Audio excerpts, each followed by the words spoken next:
கொங்கு நாட்டில் குமரக்கடவுள் வழிபாட்டை உலகெங்கும் பரப்புகின்ற நிறுவனமாக விளங்கி வழிநடத்தி வரும் சிரவை ஆதீனம் கௌமார மடாலயம் திருப்பெருந்திரு ராமானந்த குமரகுருபர் அடிகளார் அவர்களுடைய திருவடிகளை வாழ்த்துரை வேண்டி பணிகின்றோம்.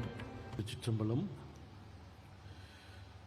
விழிக்கு துணை திருமென்மலர்பாதங்கள் மெய்மிகுன்றா மொழிக்கு துணை முருகா எனும் நாமங்கள் முன்பு செய்த பழிக்கு துணை அவன் பன்னிருதோளும் பயந்ததனை வழிக்கு துணை வடிவேலும் செங்கோடமும் மயூரமுமே.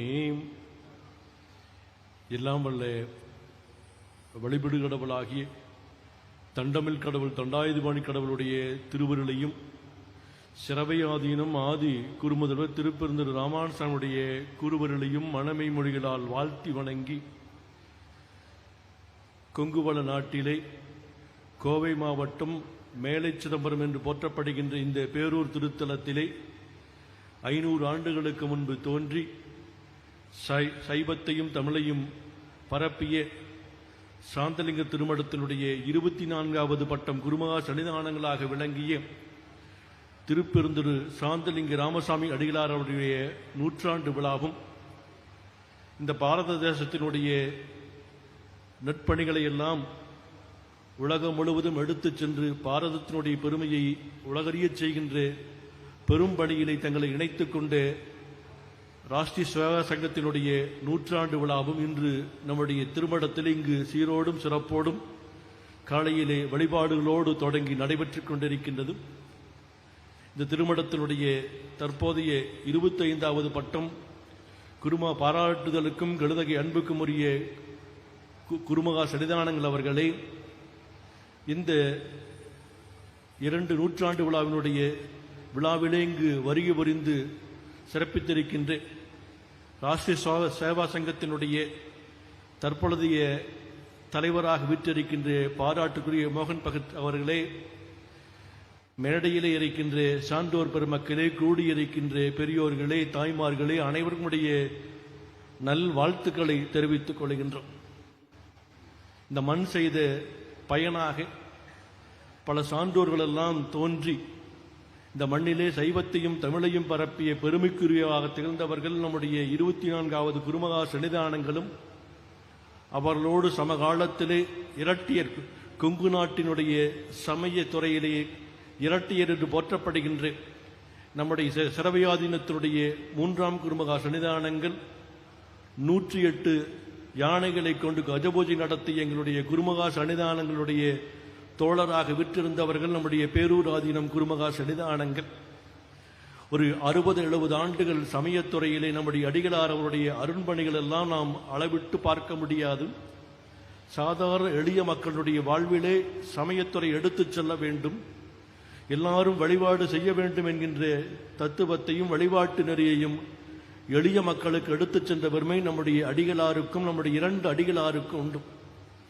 சரியாக 70 ஆண்டுகளுக்கு முன்பு அவரவர்களே சென்று வழிபாடு செய்ய வேண்டும் என்கின்ற நெறியை தோற்றுவித்தவர்கள் நம்முடைய அடிகளார் அவர்கள். 2 அடிகளார் தோற்றுவித்தார்கள். திருநெறிய தமிழ்நாளை வழிபாடுகள் எல்லாம் நடத்த வேண்டும் என்கின்ற ஒரு நோக்கத்தோடு அவர்கள் எல்லாம் சென்றார்கள். எங்கெல்லாம் திருக்கோயில்கள் இருக்கின்றதோ அந்த திருக்கோயில்களை எல்லாம் அவர்களே திருப்பணிகள் செய்கின்றார்கள். அப்படி இருக்கின்ற பொழுது அந்த திருக்கோயிலுக்கு யார் வழிபாடு செய்வது, யார் நீராட்டு பொருளா செய்வது என்கின்ற வினா எழுந்த பொழுது அவர்கள் செய்தார்கள்.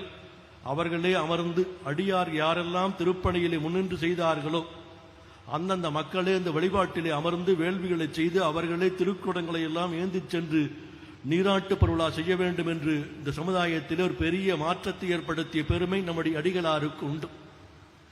இன்று நம்முடைய திருமடங்களுடைய அருட்பணிகள் எல்லாம் உலகம் முழுவதும் சென்றிருக்கின்றது என்றால் அவர்களுடைய உழைப்பு உழைப்பு உழைப்பு என்றுதான் சொல்ல வேண்டும்.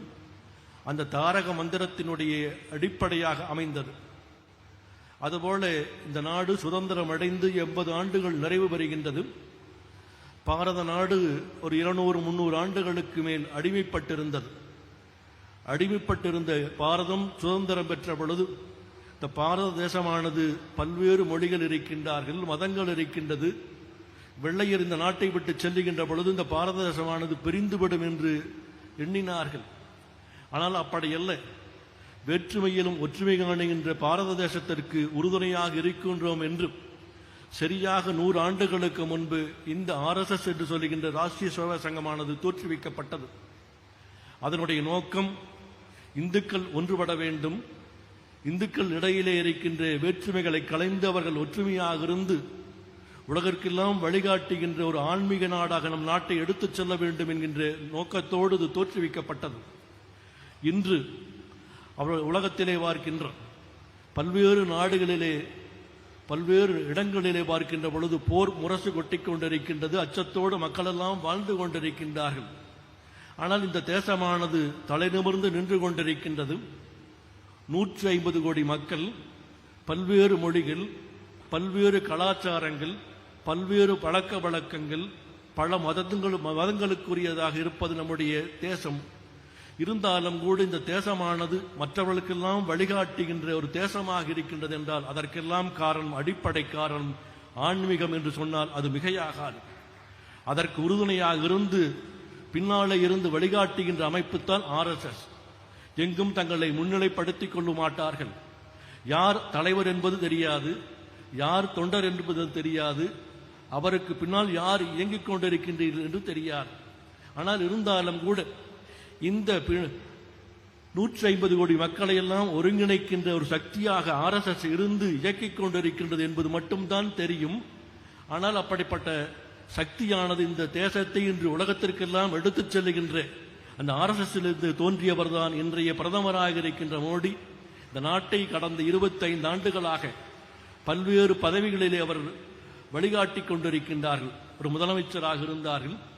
கடந்த 11 ஆண்டுகளாக இந்த நாட்டினுடைய தலைமை பொறுப்பை ஏற்றிருக்கின்றார்கள். நம் நாட்டினுடைய கலாச்சாரமாக திகழ்ந்து கொண்டிருக்கின்ற யோகாவை உலக யோகா தினமாக அறிவித்து நேற்றைய தினம் முன்தினத்திலே பார்த்தால் பல லட்சம் மக்கள் அந்த யோகா எப்படி செய்ய வேண்டும் என்று செய்கின்ற வகையிலே உலக சாதனை நிகழ்த்திய பெருமைக்குரியவர்களாக திகழ்ந்திருக்கின்றார். அதற்கெல்லாம் காரணமாக இருப்பது இந்த ராஷ்டிரிய சேவா சங்கம் என்று சொன்னால் மிகையாகாது. எப்பொழுதும் இங்கும் அவர்கள் தங்களை முன்னிலைப்படுத்திக் கொள்ள மாட்டார்கள். எல்லாரும் நேற்றைய தினத்திலே இங்கே இருக்கின்ற பெரும் தலைவர்கள் எல்லாம் மதுரையிலே கூடியிருந்தார்கள். 3வது சங்கம் என்று போற்றப்படுகின்ற மதுரையிலே இருந்து நேற்று இரவு 9 மணிக்கு எல்லாரும் நிகழ்ச்சியை முடிந்து அதிகாலையில் தான் வந்தார்கள். இருந்தாலும் கூட இந்த நிகழ்ச்சியிலே கலந்து கொள்ள வேண்டும் என்பதற்காக எல்லாரும் இங்கே வந்திருக்கின்றார்கள். நேற்று தமிழகத்திலே பார்த்தால் ஒரு மிகப்பெரிய மாபெரும் எழுச்சியுடைய முருக பக்தருடைய மாநாடாக நடந்திருப்பது தமிழகத்திலே மாற்றம் ஒன்றே மாறாதது என்பது சொல்வதற்கேற்ப பெரிய ஒரு எழுச்சி மிக்க மாநாடாக 5 லட்சம் மக்கள் கூடிய மாநாடு. எங்கும் பாதுகாப்பில்லை. அத்தனையையும் வழிநடத்தியவர்கள் தொண்டர்கள் என்று பார்த்தால் அது மிகையாகாது. எங்கும் நெருக்கடி இல்லை, எங்கும் யாரையும் தடுக்கவில்லை. அவரவர்களுக்கு இருக்கைக்கு சென்று அவர்களெல்லாம் அமர்ந்திருந்த நிகழ்ச்சியை பார்த்த பொழுது வியப்பாக இருந்தது. அங்கு ஒரு அதிசயம் நிகழ்ந்தது. நேற்று பிற்பகலிலே பார்க்கின்ற பொழுது கடுமையான வெப்பம் இருந்தது. அந்த நிகழ்ச்சி எப்படி நடக்கும், மக்கள் எல்லாம் 3 மணிக்கு வெயிலிலே எப்படி அமர்ந்திருக்கின்றார் என்று எண்ணிக்கொண்டிருக்கின்ற பொழுது இயற்கையானது முருகப்பெருமானுடைய திருவருளாலே குளிர்ச்சி வருந்திய அழகான மழை பொழிந்து கொண்டே இருந்தது. எல்லாரும் அச்சப்பட்டுக் கொண்டிருந்தார்கள். என்ன நிகழுமோ என்று அச்சப்பட்டுக் கொண்டிருந்தார்கள். மேடையிலே இருந்து கீழே சென்று விடலாம் என்று எண்ணிக்கொண்டிருந்த பொழுது நம்முடைய அண்ணாமலை அவர் சொன்னார்கள், மழை வராது, அப்படியே தூறிக்கொண்டிருக்கும் என்று சொன்னார்கள். அவர்கள் சொன்னார்கள், மேலே இருந்து இந்த நாட்டையெல்லாம் வழிநடத்திய தலைவருடைய ஆனந்த கண்ணீர் பொழிந்து கொண்டிருக்கின்றார். இதையெல்லாம் பார்த்து அவர்கள் ஆனந்தமாக கண்ணீர் வடித்துக் கொண்டிருக்கின்றார் என்று சொன்னார்கள். ஆகவே இந்த நாடு ஆன்மீக மண், ஆன்மீக பூமி. அதுதான் இந்த நாட்டை வழிநடத்தி கொண்டிருப்பது என்பதற்கு அது ஒரு உதாரணமாக திகழ்ந்திருக்கின்றது. ஆகவே அப்படிப்பட்ட இந்த பாரத தேசமானது உலகத்திலே பார்க்கின்றோம் வல்லரசு என்று சொல்லுகின்றவர்களெல்லாம் இன்று எப்படி அழிந்து கொண்டிருக்கின்றார்கள். தாங்கள் தான் மற்றவர்களையெல்லாம் சமாதானப்படுத்தினோம் என்று சொல்லிக் கொண்டிருக்கின்றார்கள். அது உண்மையல்ல என்பது இன்று நிரூபணமாகி இருக்கின்றது. ஆகவே நமக்கெல்லாம் ஒரு பலம் எது என்றால் ஆன்மீகம். ஆன்மீகம் ஆன்மீகம் தான் நம்மை எல்லாம் வழிநடத்தி கொண்டிருக்கின்றது. அதற்கு கண்ணுக்கு தெரியாத சான்றோர் பெருமக்களும் துறவியர் பெருமக்களும் இருந்து இந்த நாட்டை வழிநடத்தி கொண்டிருக்கின்றார்கள். இந்த நேரத்திலே இந்த மண்ணிலே வாழ்ந்தவர்கள் சொல்லுவார்கள், மண்ணின் பயனாம பதியின் வளத்தின் பெருமை வரம்படைத்து என்று சொல்லுகின்ற வகையிலே மண்ணிற்கு பெருமை சேர்ந்த சான்றோர்களை எல்லாம் நாம் போற்றுவதன் மூலமாக, வணங்குவதன் மூலமாக அவர்களுடைய நல்லாசி இந்த நாட்டிற்கு உண்டு என்பதை நாம் உணர்ந்திருக்கின்றோம். ஆகவே அப்படிப்பட்ட ஆண்டோருடைய விழாவாக இது நடைபெற்றுக் கொண்டிருக்கின்றது.